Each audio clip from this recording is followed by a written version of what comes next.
In this video, I'm going to show you the 6-stranded ribbon that Kutzlie has and that I referred to a couple of videos ago. He has in his workbook as exercise 68.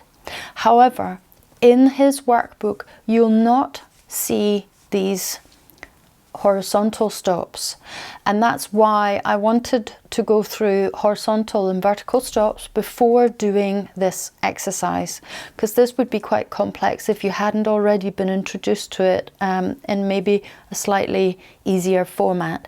So now that you've seen how to do vertical and horizontal stops, we can go on and do this quite big band. So we start at the bottom, go all the way up towards the top, then we come down, but here is our first stop, so we come back up, then we come down horizontally all the way to the bottom. Now we're at the end of our ribbon, so here I can turn around, come up, here again I'm at a stop, so I'm turning, still going in the same direction, then I'm coming up horizontally and again I'm meeting a stop, so then I'm turning down and here I meet my line where I started it.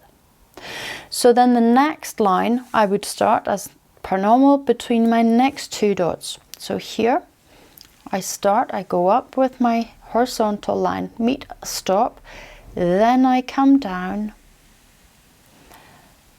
and then I come up. Here I'm at the end of my band, so here I can turn and change my direction.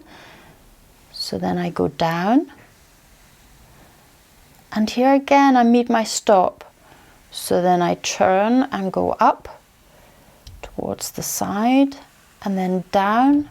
And here I'm at the end of the band, so here I'm turning, changing direction, coming back. And now I'm meeting my line where I started it.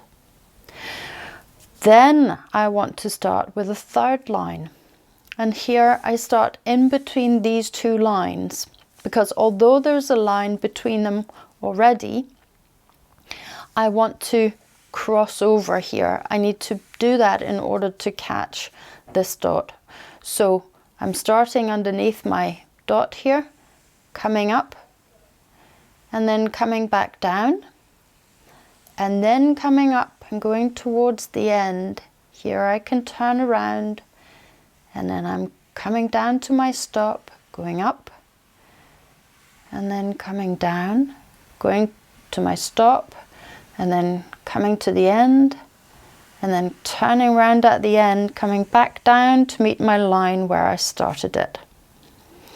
So in this ribbon, as you can see, we need 3 lines in order to actually complete this ribbon. It's quite complex, and if you don't know how to work with stops, then that's going to be difficult, which is why I've shown you how to do the stops in previous videos.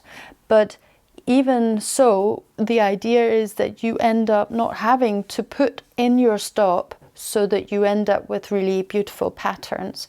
What you would also do actually is probably remove the dots, so altogether, but we'll come to that in later videos. I'll show you how you can do that, and then it will become more and more obvious as we work on with this.